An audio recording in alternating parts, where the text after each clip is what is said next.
This program is a presentation of UCTV for educational and non-commercial use only.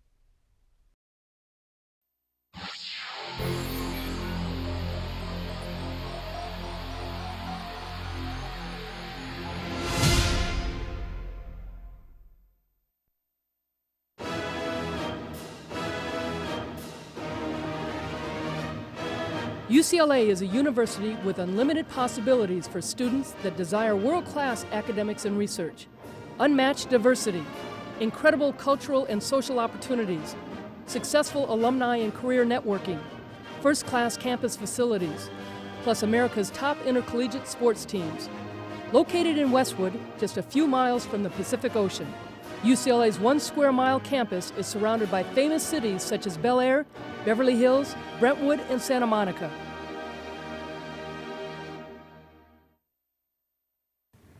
Hi everybody, welcome back to Westwood for another edition of UCLA Bruin Talk. With Naomi Minea, I'm Dave Marcus. We're glad to have you with us. Today we're going to talk to some athletes who are getting ready for the most important part of their season. Before we meet our first guests, let's take a look at this week's upcoming events.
After some early season struggles, the UCLA men's volleyball team is getting ready for tournament time.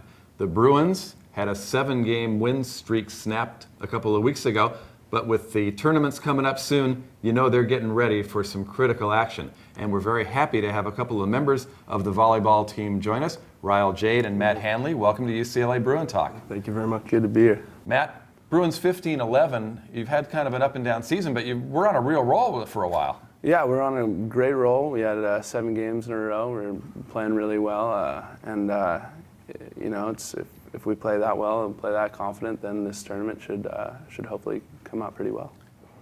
Al Skates, your coach, he's been through it all. He's seen everything. Ryle, what kind of messages do you get from Coach Skates when you get down toward the end of the season? Coach Skates gets real intense at the end of the season, and lately he's been pushing us to get everything perfect, all the details. Coach Rofer and JT, Coach Greg are just pushing us to do the best we can right now and make the final push to the playoffs and hopefully get a championship out of it.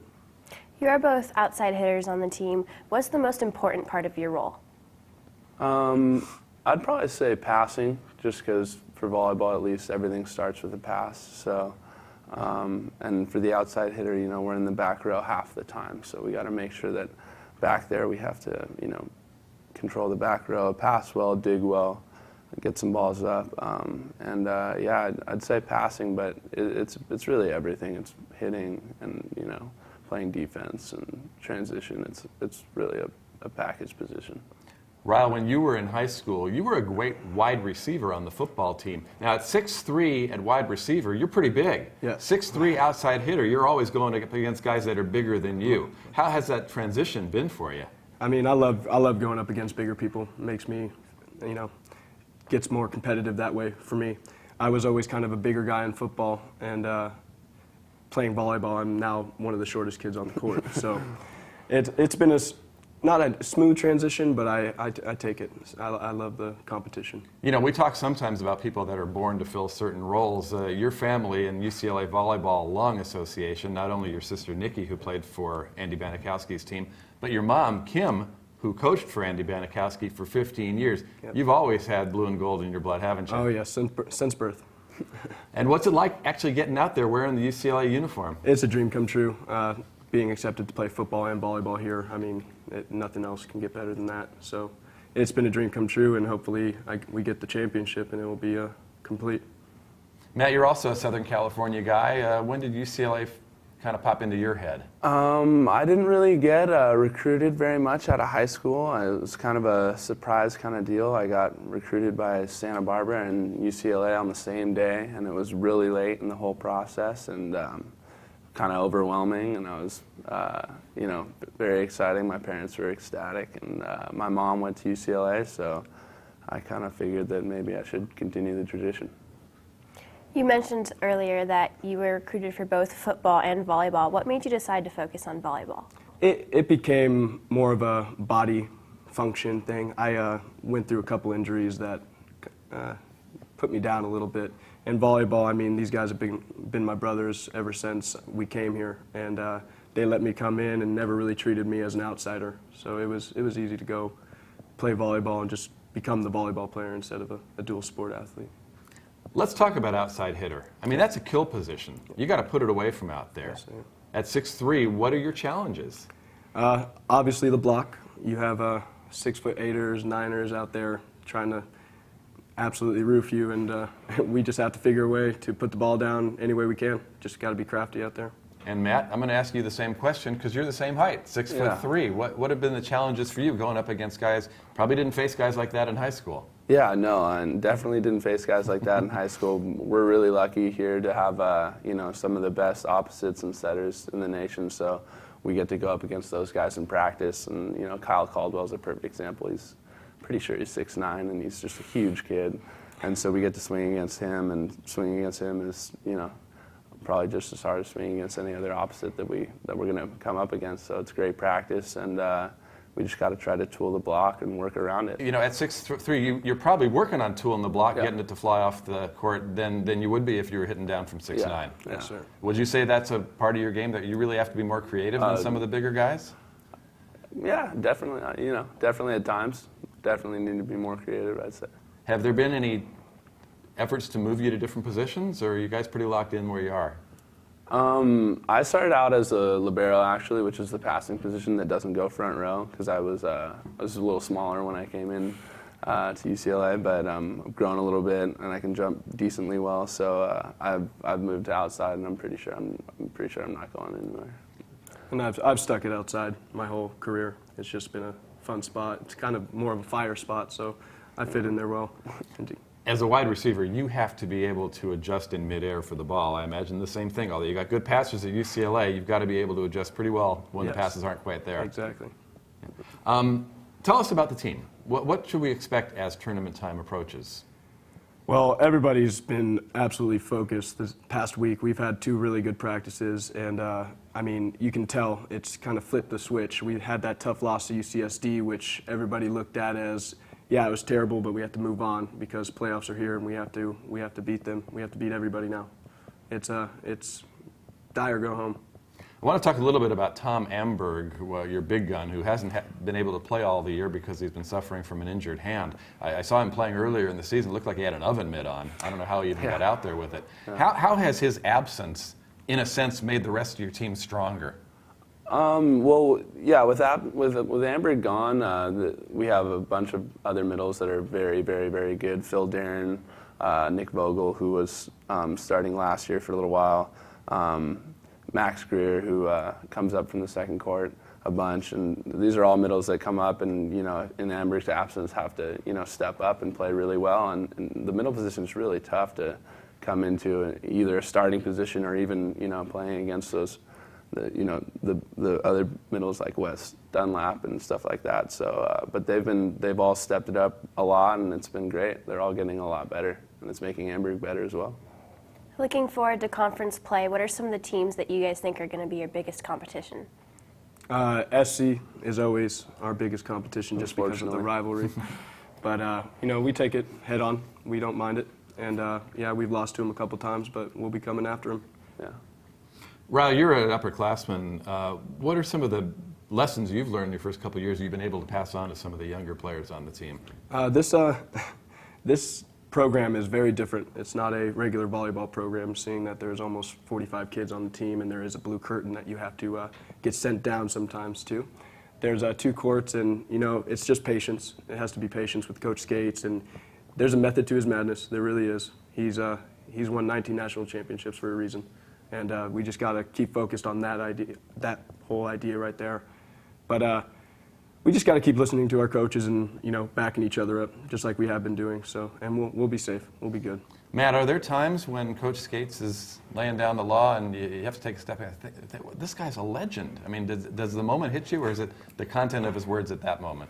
Yeah, I mean, sometimes, and I would say every time in practice is a time that Coach Skates makes us laugh with something he says or something he does, but I'm pretty sure that there's not one player on our team that doesn't understand that he's been around the game longer than any of us have by, triple.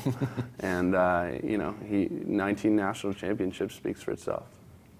As we're coming towards the later part in your season, do workouts change at all? What are workouts like for you guys right now? Our workouts have decreased. Yeah. We don't use our legs much because we're jumping all the time, and for us short guys it's kind of nice because we get to use all our legs in practice. But we just lost our weight coach, Coach Sowers, and we got Coach Yu now. Hopefully he's going to stick with us for a little bit and just work through our season right now. But our workouts aren't very tough. We just go in there, make sure we're functioning, and if there's injuries, we do stuff around that. But we get in there 2 times a week. Well, how about working on your vertical? Was that mostly done in the fall? Was it done in the summer? When do you really work on building up those fast twitch muscles? The vertical and all the hard workouts are at the beginning in fall. Preseason. Yeah, we have 2-hour workouts, and then we have to go to a 3-hour jumping practice.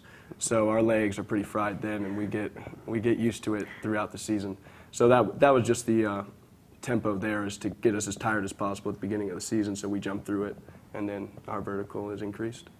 Your former home, Pauley Pavilion's been closed. You've seen the last of it, but it had to be kind of fun playing with all the festivities going on, commemorating the great tradition of Pauley Pavilion and UCLA volleyball. Yeah, it was really nice. I redshirted last year, so this was my actual first year to get to play in Pauley Pavilion, and it was everything I'd hoped it to be, and it was really awesome being in there. And I'm hoping that by the time I'm a senior, maybe junior, it'll reopen and I can play in the new Pauley Pavilion. Yeah, as well. From all accounts, we aren't going to recognize the place. Yeah. It's supposed to be really something when they get it finished. So. How about in school? What is your area that you've picked to study? I've chose history as my major, just because it was kind of my best subject in high school. It's not very hard for me to, deal with, and so I've kind of focused there. But I've also been taking some other classes that I find interesting right now. I'm taking a screenwriting class. That's pretty awesome right now. I'm enjoying it. Get to write a movie, so that'll be pretty fun. And Ryle, you've had to make the transition from UCLA family to UCLA student, and going out for 2 sports at that. How's your studying been? I'm a history major, and with history comes a lot of books and reading. But it comes pretty naturally to me. History is a fun subject, and I pick it up pretty easy. So doing both sports was kind of a factor in picking a history major. Well, guys, we wish you the best of luck as the season rounds into the final days, and best of luck in the tournament, and I hope that we'll see you up there bringing UCLA another banner. Perfect. Thank you. We'll come right back for more UCLA Bruin Talk after this brief public service announcement.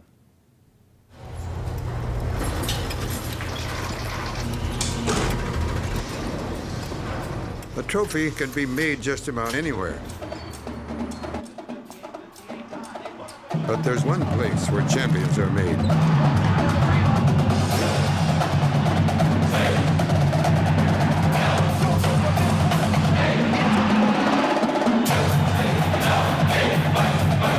UCLA, champions meet here. Welcome back to Bruin Talk. Before we meet our next guests, let's take a look at this week's Athlete of the Week. This week, we honor Jessica Hall of the softball team as our Student Athlete of the Week. Hall maintains a 14-4 record. In a recent game against Oregon State, she retired 9 consecutive hitters. Her walks also brought in 2 runs for the Bruins. In a matchup against UCSB, she struck out 7 batters and gave up just 1 unearned run. She also hit a single to the left field, which brought in a run for the Bruins, and on her next at-bat, she hit a home run. As a freshman, Jessica is off to a great start in her collegiate career, and we wish her the best. Congratulations, Jessica, and good luck to the rest of her team. If you would like additional information about UCLA athletics, please visit our website at www.uclabruins.com.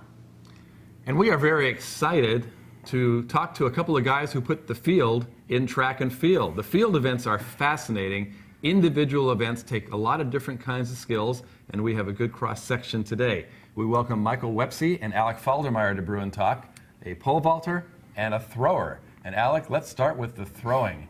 It's as old as time, I guess. Just see how far you can throw something. You throw the hammer. That's quite a specialized event. Exactly, it is. It's not a very common event. Not a lot of people know about it in track and field, but it's a very difficult event to learn, and it's very exciting to watch. And I think in our upcoming dual meets, a lot of people are going to see that. How does somebody get into that? Well, it's kind of random. I had a teacher at my school who was an excellent coach, and I started off in shot put and discus like a lot of throwers, and found out that I didn't like them as much, and so I moved on to the hammer throw, which I just fell in love with. It was definitely my events for me. Well, 2 of the things that are most striking when you come to a track and field meet, you see the big cage around the hammer, and you see the big pole vault bar. That's always something that draws the fan favorite. Michael, you kind of went into the family business, following the footsteps of your brother Greg, your dad, a great pole vaulter.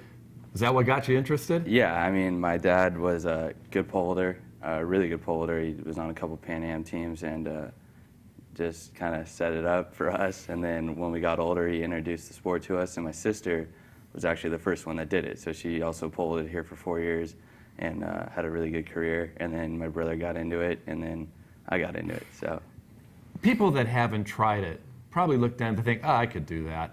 It's not as easy as it looks, is it? No, it's not. Especially if you don't understand it.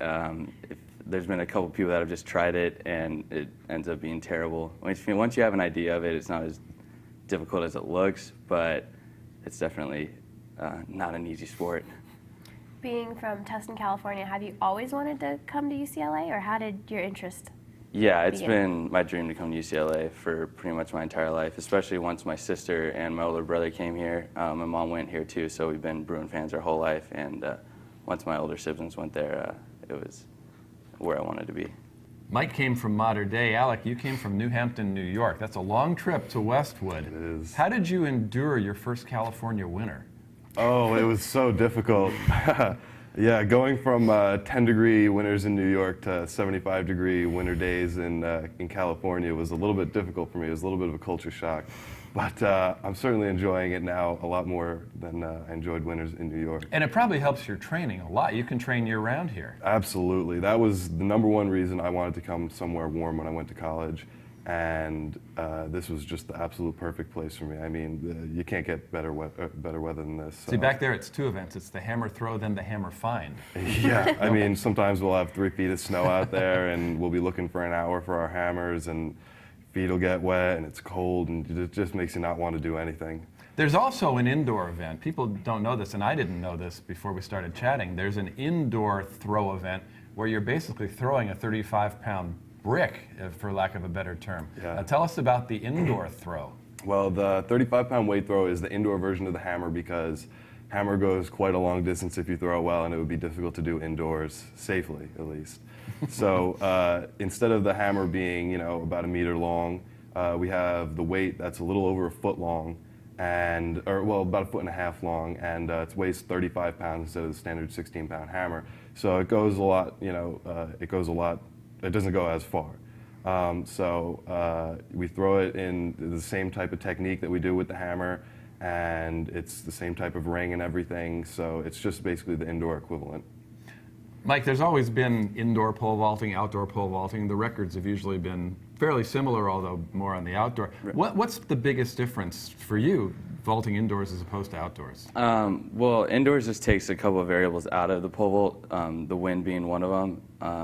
So it makes it easier in some senses, but like the outdoor world record's higher than the indoor world record, because if you get the right wind, it's a really good advantage.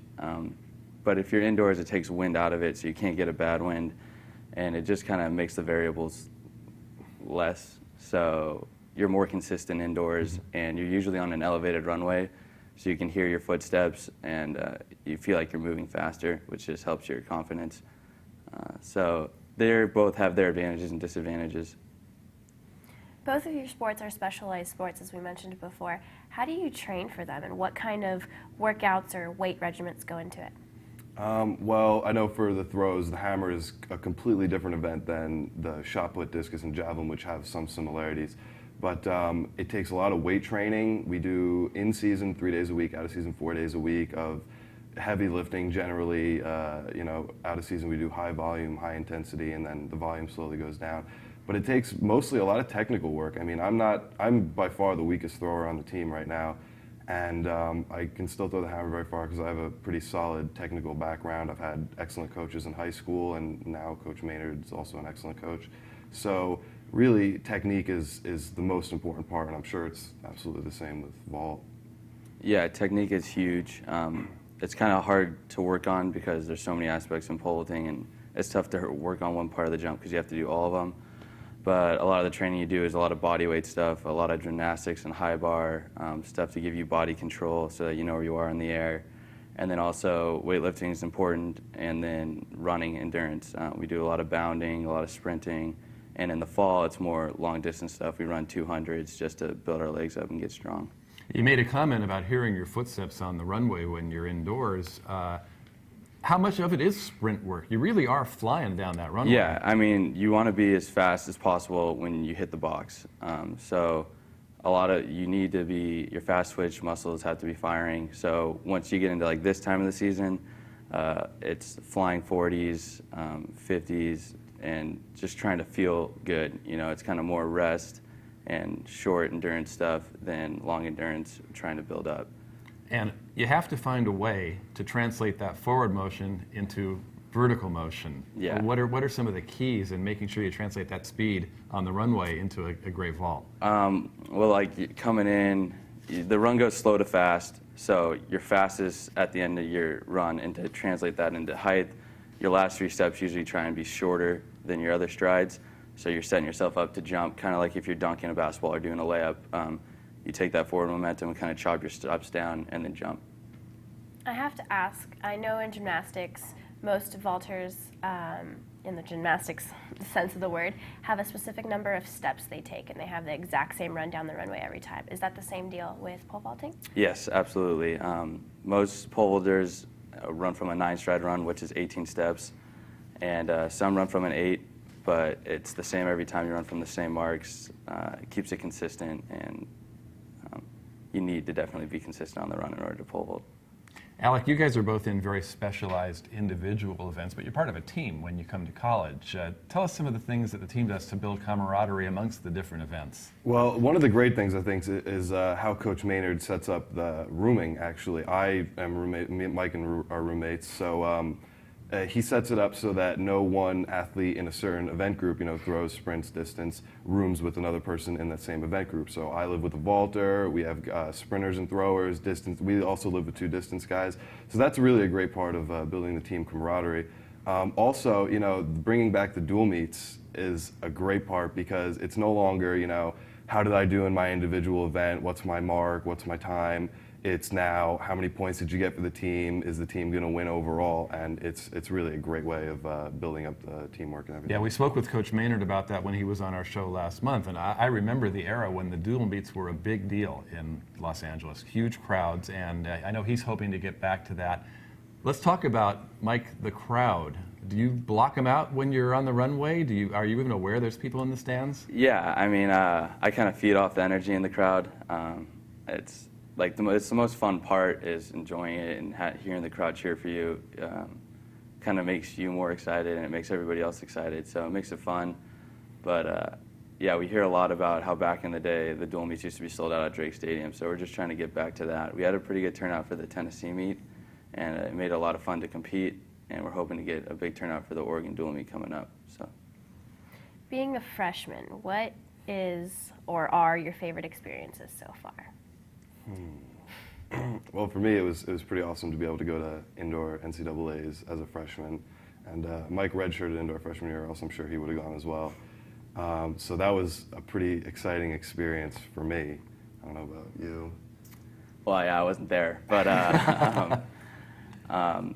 putting the UCLA jersey on for the first time and competing for UCLA was an honor and was a lot of fun. It didn't go as good as I was hoping, but it was still an honor and still fun. And one of the biggest surprises once I got to UCLA was how team-oriented everything was. I didn't expect that at all, but everyone's in the same boat. Everybody wants to win national championships, and everybody works as hard as they can to achieve that every day. So it makes it a great environment to train in, and just being a part of a team like that has been the most special thing. And you get a chance to mix with athletes from other sports at UCLA. Yeah, definitely. I mean, everybody's in Acosta, our training, and like where our locker rooms are. So everybody is always in there, and everyone's lifting at the same time. Sometimes we're lifting with, well, we're in there a lot with the tennis team, and we're sometimes in there with the volleyball team. So everyone's working hard, and it just makes it a really positive environment and makes your energy go up, so you're training hard. Alec, tell us your thoughts when you found out UCLA had some interest in you. Well, I was pretty shocked, to be honest with you. You know, I'd been looking at a lot of other places. Obviously, I wanted to go somewhere warm away from New York winters, but UCLA was actually the last school that got in contact with me. They were the latest, and Coach Maynard was actually the only coach that never came out to New York and visited me. But when I found out he was interested, I talked to him on the phone a couple of times. I got an official visit right away. And when I came out here, I was amazed at everything, and I knew right away this is where I wanted to go. What is your off-season training like? We do a lot of heavy lifting to build up for the season. We do a lot of plyometrics and ab workouts and things like that. Basically, it's just it's staying in shape and trying to build your strength levels and your technique level to a point where you're going to be ready to go at the beginning of the season and not, you know, have to build up over a long period of time. But yeah, especially technique work we do a lot of, because you have, you know, those few months where you can really focus on just the technique and not have to worry about competing. And it really helps. That's probably the most helpful part of the season in terms of improving your technique. Like a lot of great UCLA athletes, these gentlemen know that championships are not won on the day of the event. They're won in the time preparing for the event. John Wooden's favorite saying, failing to prepare is preparing to fail, and at UCLA to take that very seriously. Guys, it's great having you in here. We're really looking forward to following you through your careers and helping build UCLA track and field back up and getting those crowds in Drake Stadium. Absolutely. Thanks for joining us. Thanks. And thank you for joining us. Naomi and I will be back next time with another great show. Until then, so long from Westwood.